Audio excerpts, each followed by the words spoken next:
Hi, this is Casey Truby with another step on how to get rich. And that means reaching the top 1% of all income makers, $365,000 a year or more. And you're going to be there very soon. Here's the next step. Build infrastructure before you need it. Now, I know that's shocking, but I see this happen over and over in business. I run up and I talk to a business owner and say, here's a way to increase your profits. And they will look at me and say, well, as soon as I got some profits, I'm going to buy that.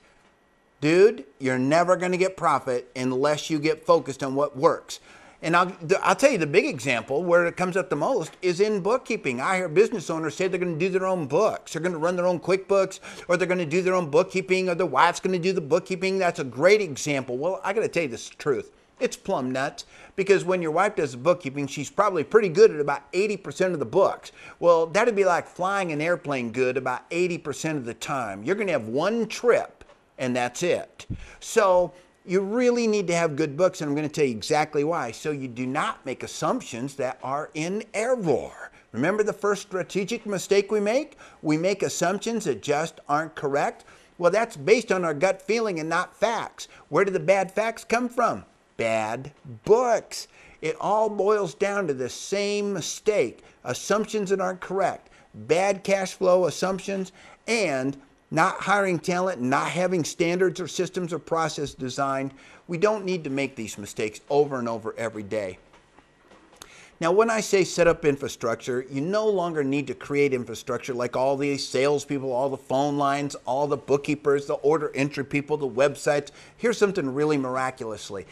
In today's virtual environment, you don't have to buy all this stuff. Today, you can rent it.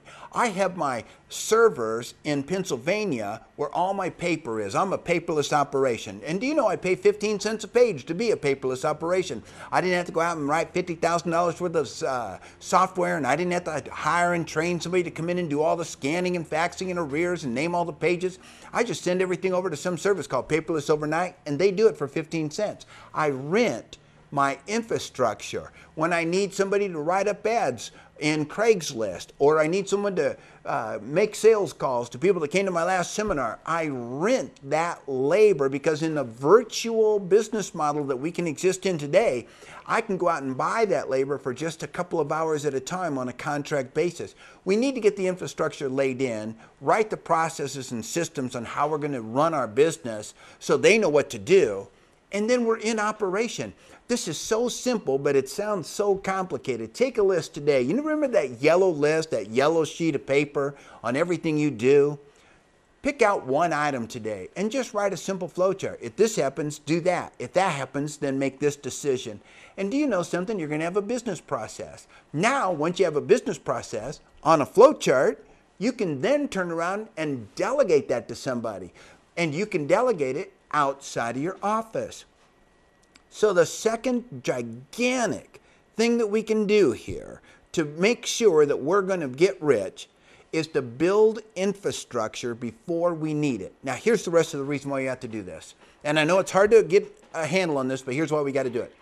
If we don't have infrastructure, we will convince ourselves to not do the advertising, to not do the sales follow-up, to not take the next customer, because we know we're not going to be able to get the work done. I see this happen over and over and over. So plan your infrastructure, rent it on the virtual platforms so that you can deliver work, make arrangements with people to lay work off on, but make sure that you're focusing on building relationships and innovating your business, and let somebody else worry about the fulfillment on a contract basis, and you'll get rich. This is Casey Truby. Let's keep that cash register ringing.